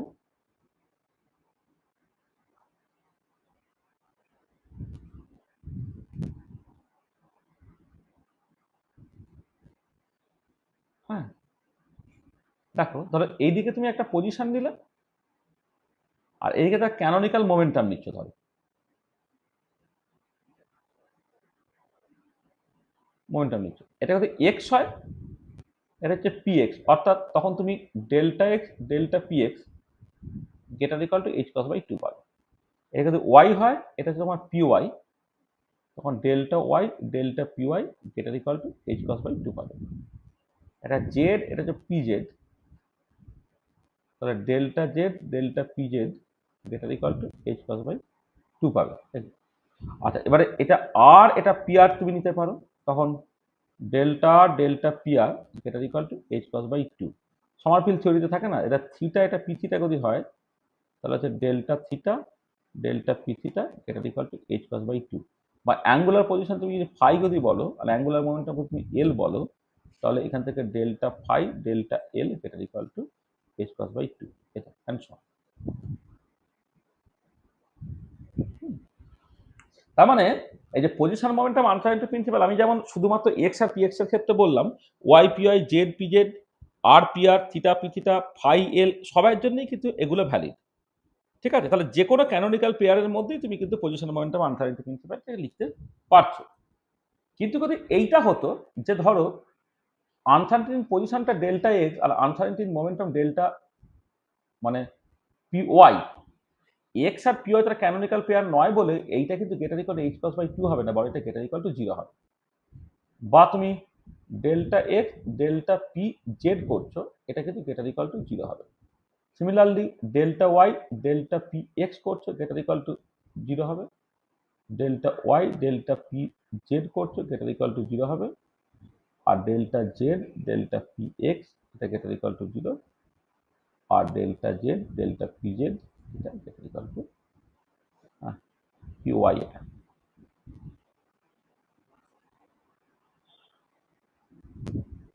ওয়াইটা এটা গেটার ইকুয়াল টু জিরো। তার মানে যেটা এটা খুব ইম্পর্টেন্ট যে তুমি এক্স ডিরেকশন বরাবর পজিশন এবং সেই ডিরেকশন বরাবরই যদি মোমেন্টাম মাপতে চাও, তাহলে একটা আনসার্টেনিটি থাকছে। কিন্তু যদি এক্স ডিরেকশন বরাবর পজিশন এবং ওয়াই ডিরেকশন বরাবর মোমেন্টাম মাপতে চাও, তাহলে কিন্তু তাদেরকে সাইমালটেনিয়াস উইথ আরবিট্রারি ফিজিক্যাল মাপা যাবে। এটা তোমার মাথায় রাখতে হবে। তা দেখো, এই যে পরের পার্টে যেটা আমি আলোচনা করলাম সেটা কি বুঝতে পারলে? মানে একটা ইনফরমেশন হিসেবেই মনে রাখতে হবে তোমাকে। মানে এই যে প্রথম যে লাইনটা sigma A sigma p greater equal to A B commutator তার অ্যাভারেজ ভ্যালু বা টুয়াইস আই, এইটা কিন্তু এখন ডেরিভেশন কিছু করা হচ্ছে না। এইসব ডেরিভেশন গুলো পরে কোয়ান্টাম মেকানিক্স যখন শেষের দিকে, মানে মেকানিক্স পার্টটা যখন আমি প্রায় শেষ করবো, সেই জায়গায় কিন্তু এটা নিয়ে আলোচনা হবে। হুম, ঠিক আছে, বুঝতে পেরেছো সবটা? ঠিক আছে। আচ্ছা, আর একটা আনসার্টেনিটি প্রিন্সিপাল আছে যাকে বলা হয় এনার্জি টাইম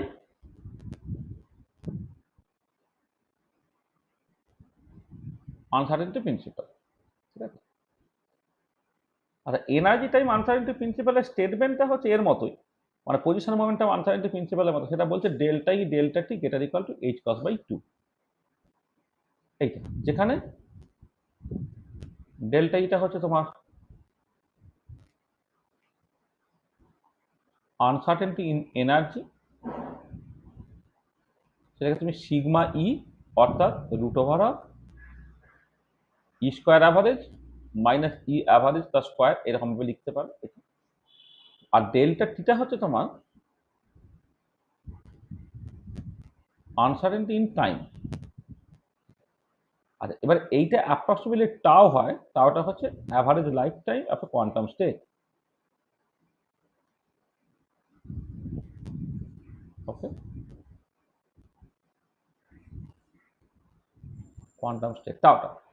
আসলে ডেল্টা টি যেমন পজিশনের আনসার্টেনিটি, মোমেন্টামের আনসার্টেনিটি, এনার্জির আনসার্টেনিটি, সবটাকে তার স্ট্যান্ডার্ড ডেভিয়েশন দিয়ে তুমি এক্সপ্রেস করছো। হ্যাঁ, কিন্তু ডেল্টা টি কা তুমি স্ট্যান্ডার্ড ডেভিয়েশন বা এইরকম ভাবে তুমি লিখতে পারবে না, কারণ টাইমের রোলটা কোয়ান্টাম মেকানিক্সে একদম আলাদা। তাহলে রোল অফ টাইম ইন,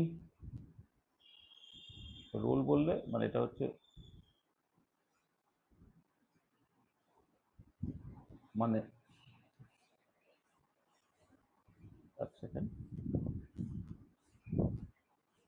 আসলে যেটা একটু পরের দিকে ভালো করে বুঝতে পারবে যে টাইমটা না কোয়ান্টাম মেকানিক্সে একটা বেশ পিকুলিয়ার ব্যাপার।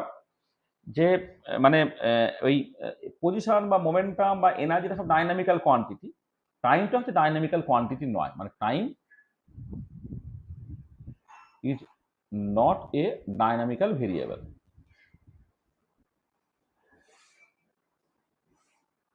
But it is a parameter. এটা কোনো ডাইনামিক্যাল ভেরিয়েবলই না, এটা জাস্ট সিম্পলি একটা তোমার প্যারামিটার। ঠিক আছে? তো এখানে যে এই আনসার্টেনটি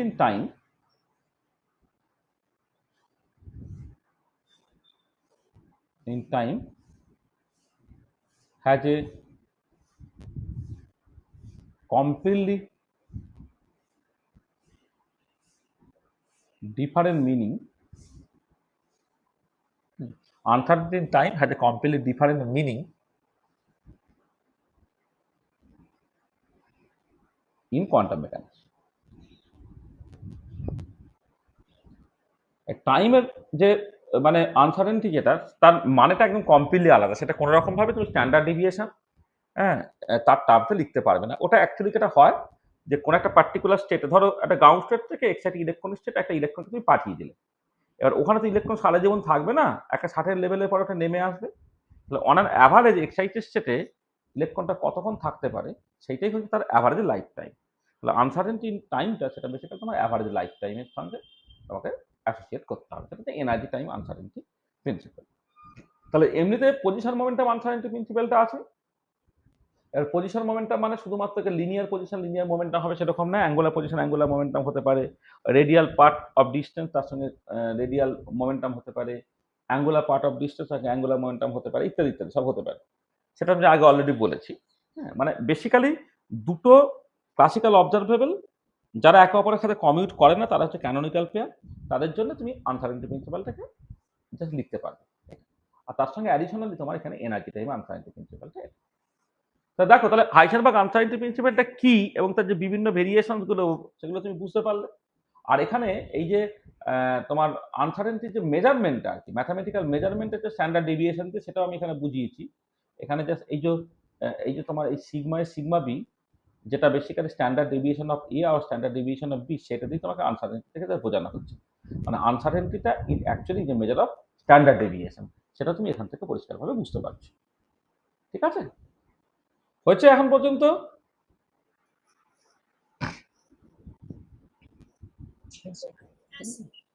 আচ্ছা আচ্ছা, নেক্সট আমরা যেটা করব যে এই যে তুমি হাইসেনবার্গ আনসার্টেনটি প্রিন্সিপালটা পড়লে তার একটা দুটো কনসিকোয়েন্সেস আমি দেখে নিচ্ছি আর কি।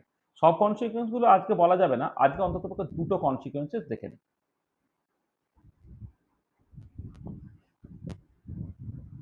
Consequences of Heisenberg uncertainty principle. আচ্ছা, তাতে প্রথম যে কনসিকোয়েন্স নিয়ে আলোচনা করব সেটা হচ্ছে যে concept of rest in quantum mechanics. আচ্ছা, কোয়ান্টাম মেকানিক্সের রেস্টের মানে কি এটা কিন্তু বুঝতে হবে। দেখো দুরকম করে তুমি ভাবতে পারো। একটা অ্যাপ্রোচ এরকম যে রেস্ট মানে rest implies velocity of the particle v equal to 0। মানে যদি আমি বলি যে কোনো কিছু রেস্টে আছে, ধরো তুমি আজকে হয়তো পড়তে আসতে পারলে না, তুমি বললে কি তুমি রেস্টে আছো, বা তোমার পা ভেঙে গেছে, তোমাকে ডাক্তার দৌড়ঝাঁপ করতে বারণ করেছে, তখন তুমি কি করবে? রেস্টে আছো। তার রেস্টে থাকলে মানে কি তুমি নড়াচড়া কম করবে, অর্থাৎ তুমি তোমার বেসিক্যালি ভেলোসিটিটা জিরো থাকবে, মানে অ্যাবসলিউট রেস্টে আছো মানে তোমার বেসিক্যালি ভেলোসিটিটা জিরো। আচ্ছা, ভেলোসিটি যদি জিরো হয় তাহলে এখান থেকে তুমি দেখতে পাচ্ছ যে ধরো এক্স কম্পোনেন্ট অফ ভেলোসিটি, বা অন্যভাবে বলতে পারি তাহলে মানে ভেলোসিটি যদি জিরো হয় তাহলে মোমেন্টাম কি হবে? পিটা জিরো হবে। ঠিক আছে? তাহলে মোমেন্টাম পিটা তোমার জিরো হলো। তাহলে এবারে এক্স কম্পোনেন্টের মোমেন্টাম কি হবে?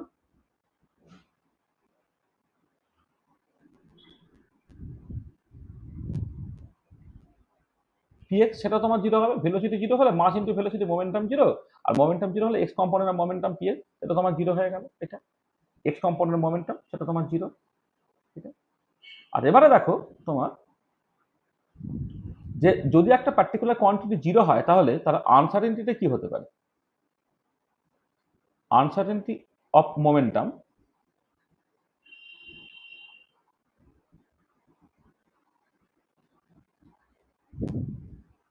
আনসার্টেনিটি অফ এক্স কম্পোনেন্টের মোমেন্টাম ডেল্টা px, সেটা সিগমা px, সেটা কত? Root over of px square average minus px average তার স্কোয়ার। এটা কত হবে তাহলে? এটা জিরো হবে। তাহলে এবারে দেখো, তাহলে যদি এমনও হতো if delta x is finite, যদি আনসার্টেনিটির পজিশনটা ফাইনাইট হয় তখন ডেল্টা ডেল্টা px এই গুণ করলে কত হবে? এটা জিরো হয়ে যাচ্ছে, which violates Heisenberg uncertainty principal.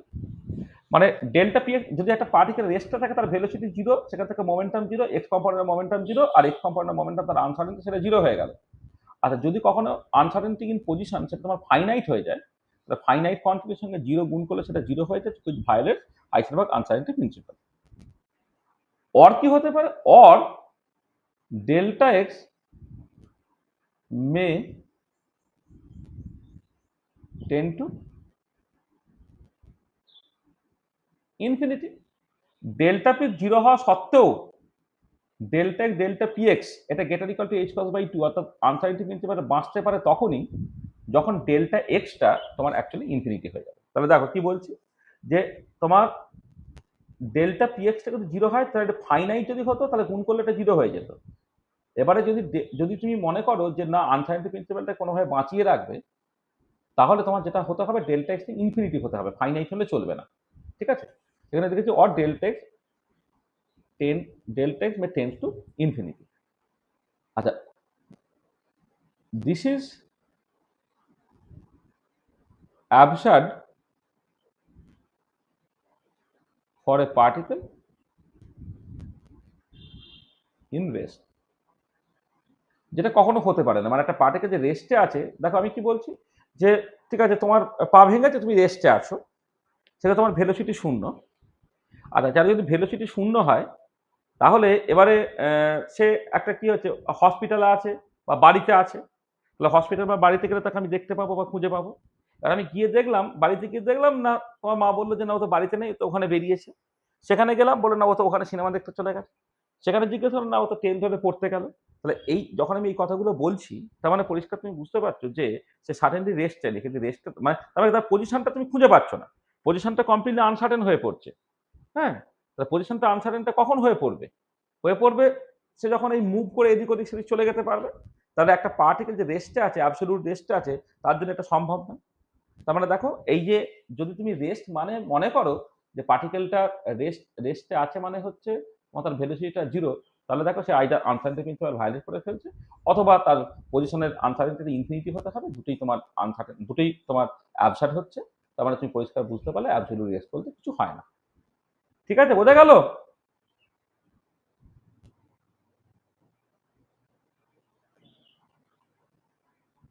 কি বুঝতে পারলে না পারলে না? তার মানে কোয়ান্টাম পার্টিকেল সে অ্যাবসলিউট রেস্টে থাকতে পারে না। আচ্ছা, অল্টারনেটিভলি তুমি ভাবতে পারো, দেখো rest implies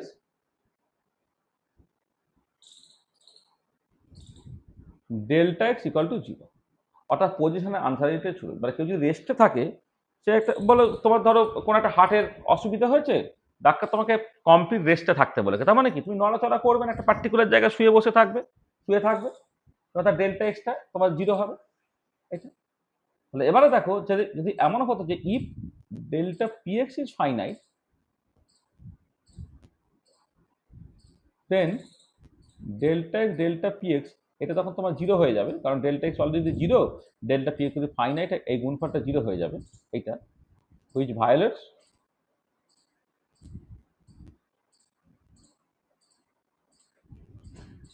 Heisenberg uncertainty principle. এইটা আচ্ছা, অর যেটা হতে পারে ডেল্টা পিএক্সটা টেন্ডস টু ইনফিনিটি। আচ্ছা, ডেল্টা পিএক্সটা টেন্ডস টু ইনফিনিটি হলে পিএক্সটা ইনফিনিটি। এই যে ডেল্টা এক্স জিরো হওয়া সত্ত্বেও হাইসেনবার্গ আনসার্টেনিটি প্রিন্সিপাল বেঁচে যেতে পারে যদি ডেল্টা পিএক্সটা ইনফিনিটি হয়। ডেল্টা পিএক্স ইনফিনিটি মানে পিএক্সটা ইনফিনিটি, আর এক্স কম্পোনেন্ট অফ মোমেন্টাম যদি ইনফিনিটি হয় তাহলে মোমেন্টাম ইটসেলফ হচ্ছে তোমার infinity, or velocity of the particle v সেটা comes to infinity. আচ্ছা, this is again absurd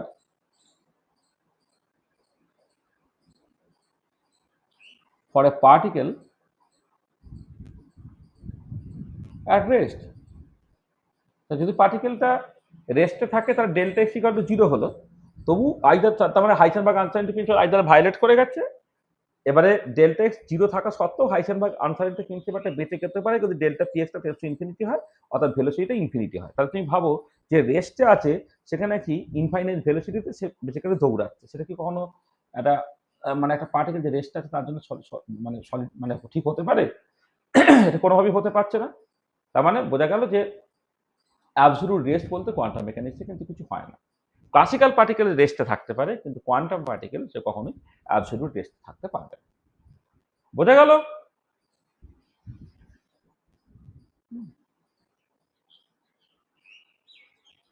বুঝতে পেরেছ?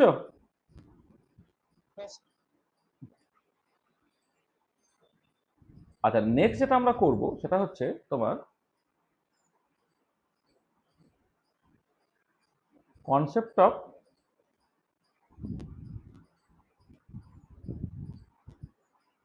Phase space trajectory. Concept of phase space trajectory. দেখ, আচ্ছা এমনিতে তুমি নর্মাল যে ইউক্লিডিয়ান স্পেসে যে ট্র্যাজেক্টরিগুলোকে দেখো, একদিকে থাকে পজিশন, মানে এক্স থাকে, আরেকদিকে ওয়াই থাকে। আমি আরেকদিকে ওয়াই না করে ধরছি ধরো পিএক্স, তাহলে এদিকে পজিশন এবং এদিকে তার ক্যানোনিক্যাল মোমেন্টাম থাকে। এই যে স্পেসটা হলো সেই স্পেসটা হচ্ছে ফেজ স্পেস। তাহলে a phase space is a hypothetical space where the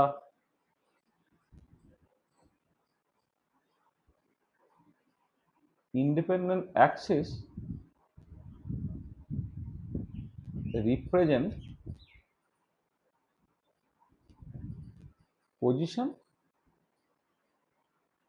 and its canonical momentum. তাহলে দেখ, এমনি স্পেসে হচ্ছে যদি টু ডাইমেনশনে করো একদিকে এক্স একদিকে ওয়াই, মানে দুটোই পজিশন কোঅর্ডিনেট। কিন্তু ফেজ স্পেসে হচ্ছে phase space is a hypothetical space where the independent axis represent position and its canonical momentum. ঠিক আছে, এইটা। তাহলে দেখো এবারে যদি এরকম হয় যে for a system of one particle in one dimension,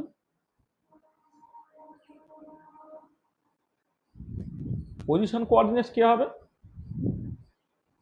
একটা সেটা হচ্ছে এক্স, মোমেন্টাম কোঅর্ডিনেট হবে একটা সেটা হচ্ছে PX.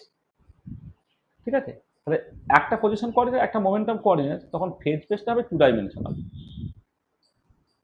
Phase space is two dimensional, যেটা এই ছবিতে আমি দেখি যে একটা সিঙ্গেল পার্টিকেল ওয়ান ডাইমেনশনে যদি মুভ করে তখন তার একটা পজিশন কোঅর্ডিনেট একটা মোমেন্টাম কোঅর্ডিনেট হবে, তার পজিশন মানে ফেজ স্পেসটা হয়ে যাবে two dimensional.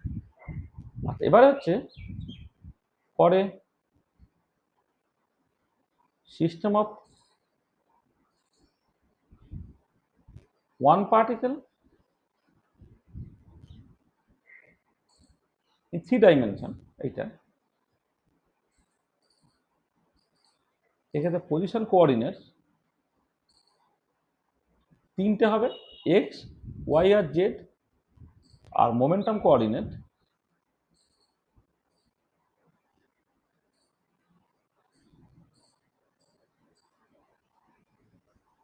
PX P Y P Z হবে। তাহলে position coordinate X Y Z, momentum coordinate P X P Y P Z, এইটা।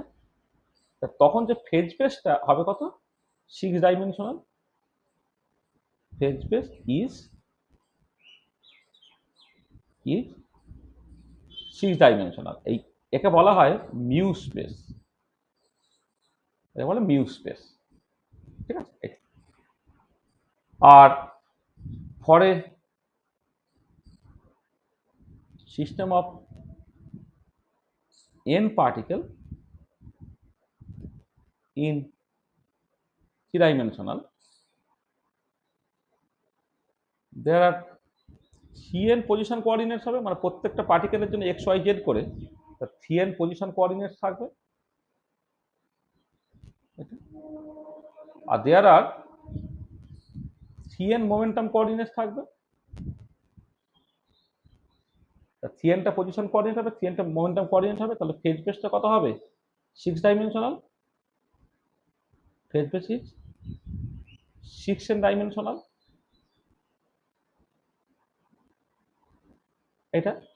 এটাকে বলা হয় তোমার গামা স্পেস। বিভিন্ন ফেজ স্পেসের কথা বলা হলো।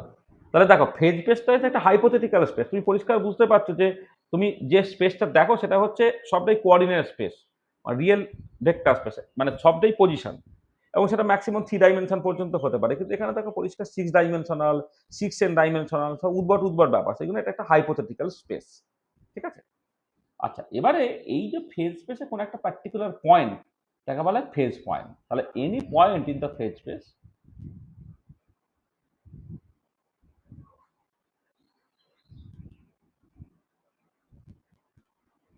any point in the phase space is called the phase point. তাহলে any point in the phase space is called phase point. আর এই ফেজ পয়েন্টের যে মুভমেন্টটা বা তার যে লোকাসটা, তাকে বলে phase space trajectory. Locus of phase point in phase space is called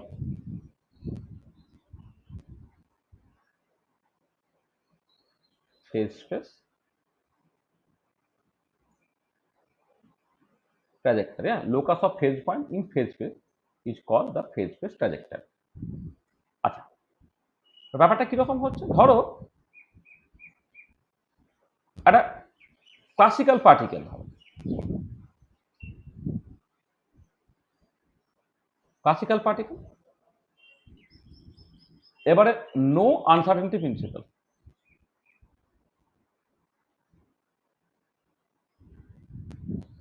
uncertainty principle তার মানে positional momentum can be determined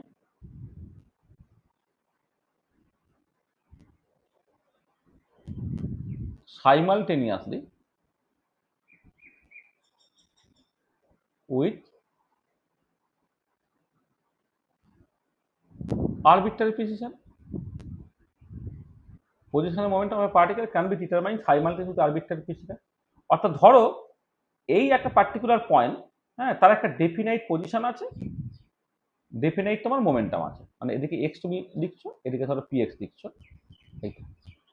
আচ্ছা, এবারে অন্য একটা মুহূর্তে তার একটা ডেফিনাইট পজিশন আছে, ডেফিনাইট মোমেন্টাম আছে, আর একটা মুহূর্তে ডেফিনাইট পজিশন আছে, ডেফিনাইট মোমেন্টাম আছে, আর একটা মুহূর্তে ডেফিনাইট পজিশন আছে, ডেফিনাইট মোমেন্টাম আছে, আর একটা পয়েন্টে ডেফিনাইট পজিশন আছে, ডেফিনাইট মোমেন্টাম আছে। অর্থাৎ ধরো টি1 টাইমে সে একটা পার্টিকুলার পয়েন্টে ছিল, টি2 টাইমে একটা, এটা টি1 টাইমে ধরো এই পজিশনে ছিল, টি2 টাইমে এই পজিশনে আছে। তাহলে এই যে পয়েন্টটা তার কোঅর্ডিনেট ছিল একদম এক্স px1, যখন টাইমটা তোমার টি থেকে সে গেল কোথায়, বা x1 px1, সেখান থেকে পজিশনটা ধরে নেওয়া হয়তো x2 হয়েছে আর px2 হয়েছে। তাহলে এই যে টি1 টাইমে সে বেসিক্যালি এখানে ছিল, আর টি2 টাইমে যে এখানে চলে গেল, তাহলে এই যে যাওয়াটা, এই যে এই যে কতগুলো পয়েন্টের থ্রু দিয়ে গেল সে বেসিক্যালি, তাহলে এই যে লাইনটা হলো সেটা বেসিক্যালি ফেজ স্পেস ট্র্যাজেক্টরি, এবং সেটা ওয়েল ডিফাইন্ড। মানে তখন কি হবে, it has a well defined phase space trajectory. মানে একদম পার্টিকেলটা একদম কোন রাস্তা দিয়ে পরপর পরপর করে যাচ্ছে পরিষ্কারভাবে দেখতে পাবে। ঠিক আছে, তাহলে it has a well defined phase phase trajectory হলো। আচ্ছা, এবার উল্টো দিকে দেখো তুমি, যদি একটা কোয়ান্টাম পার্টিকেল কনসিডার করতে, ধরো এদিকে এক্স লিখছো, এদিকে পি এক্স লিখছো, এটা পার্টিকেলটা এখন কোয়ান্টাম পার্টিকেল।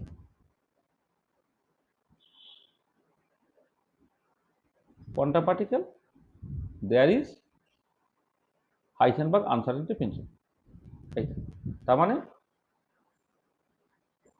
আমি একটুখানি ছোট করে দেখি। তার মানে পজিশন এবং মোমেন্টাম, ধরো x and P x, x and P x cannot be determined simultaneously with arbitrary precision. Position and momentum can be determined simultaneously with arbitrary precision. তা দেখো এই যে পার্টিকুলার পয়েন্টটা তুমি কনসিডার করছিল টি1 টাইমে, এই পয়েন্টটা জাস্ট এই ছোট্ট পয়েন্ট হতে পারে না, কারণ এর পজিশনে একটা আনসার্টেনিটি আছে ডেল্টা এক্স, মোমেন্টামে একটা আনসার্টেনিটি আছে ডেল্টা পি এক্স। তার মানে এই দেখো এই পয়েন্টটা বেসিক্যালি রিপ্লেস হয়ে গেল একটা এরিয়া দিয়ে। তার মানে এটা দাঁড়াচ্ছে এইটার জন্যে যে এ পজিশন মানে এ পয়েন্ট বা কোঅর্ডিনেট যাই বলো, a phase point is replaced by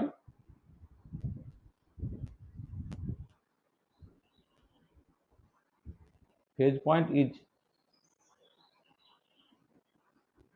replaced by a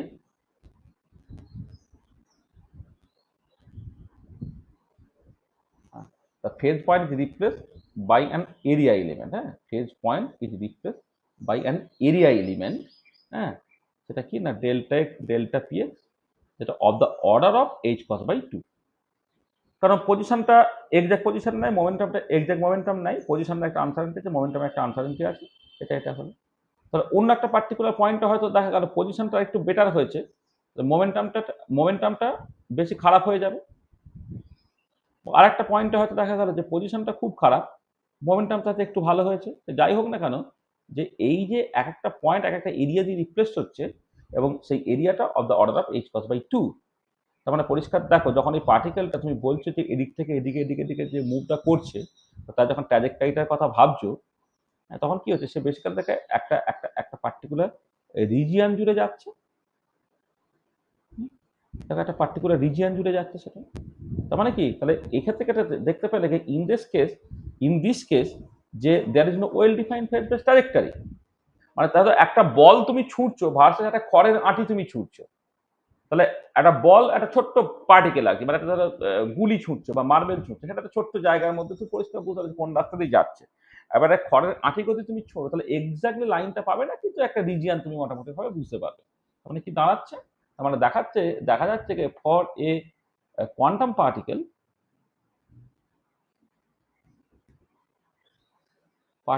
there is no well defined phase phase trajectory, no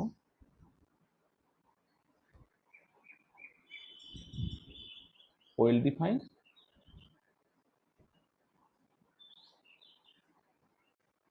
phase phase trajectory। হ্যাঁ, তাহলে এদের ক্ষেত্রে কোনো well defined phase phase trajectory নাই। ঠিক আছে, এইটা দেখো, তাহলে এই যে well defined phase phase trajectory নাই, মানে আসলে আমি এই যে আনসার্টেনিটিটার জন্য একটা পয়েন্ট একটা এরিয়া দিয়ে রিপ্লেস হয়ে গেলে এরিয়াটার মিনিমামটা হচ্ছে এইচ কস বাই 2, ম্যাক্সিমামটা কিন্তু অনেক বেশি কিছু হতে পারে। ম্যাক্সিমামটা অনেক বেশি কিছু হতে পারে, মানে আমার তো delta x delta p is greater equal to H cross by 2, তার মানে মিনিমাম এরিয়াটা হচ্ছে এইচ কস বাই 2, তার থেকে অনেক বড়ও হতে পারে। তার মানে এটা বিশাল বড় জিনিস, কখনো সে বড় হচ্ছে কখনো সে ছোট হচ্ছে, কিন্তু মিনিমামটা কোনোভাবে এইচ কস বাই 2 কম না। সে একটা দিক থেকে আরেকটা দিকে চলে গেল, তার মানে তার কোনো ওয়েল ডিফাইন্ড তুমি ফেজ ফেজ ট্র্যাজেক্টরি পাবে না। মানে এখানে যেমন একদম পরিষ্কার একটা কোন লাইন দিয়ে গেলে তুমি পরিষ্কার দেখতে পেলে, এক্ষেত্রে কিন্তু সেটা তুমি করতে পারবে না। তার মানে দেখো এই যে যেটা আমি এখানে আলোচনা করি যে concept of phase phase trajectory, যেটা ক্লাসিক্যাল মেকানিক্সের সেটা এক রকমের, কোয়ান্টাম মেকানিক্সে কিন্তু সেটা একদম অন্য রকমের হয়ে যাচ্ছে। ঠিক আছে, বোঝা গেল? বুঝছে? আচ্ছা, তো আমরা আজকে এই পর্যন্ত বলবো। আমরা অফলাইনে এতখানি বলেছি আর কি, হ্যাঁ। তাহলে আমরা নেক্সট ক্লাসে যে কাজটাকে করব, যে আদার কনসিকুয়েন্সেস,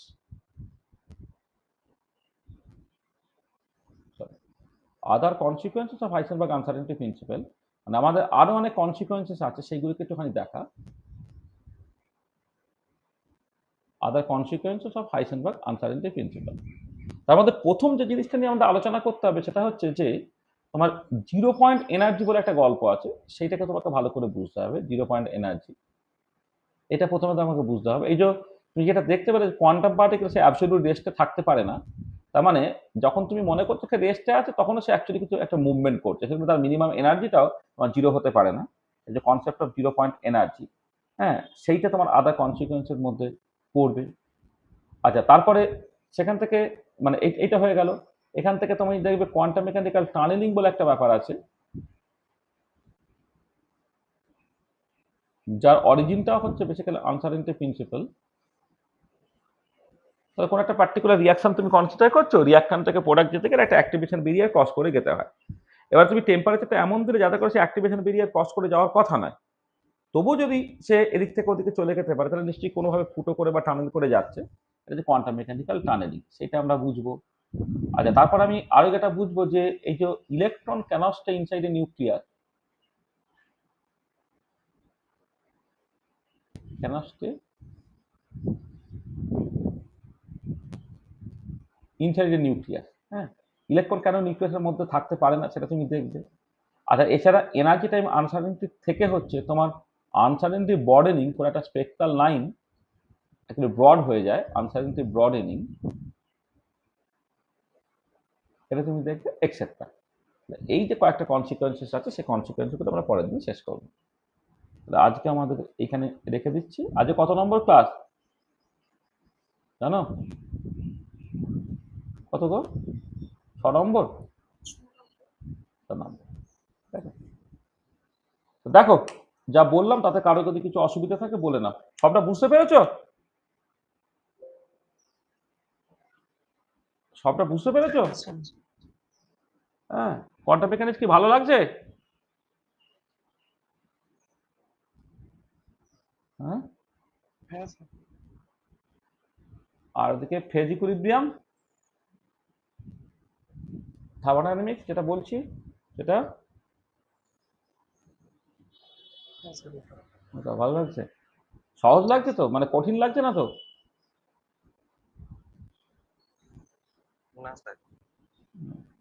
কঠিন কিছু নয়, হ্যাঁ, মানে একটুখানি ঠিক করে পড়বে, দেখবে একদমই ব্যাপারগুলো কঠিন নয়।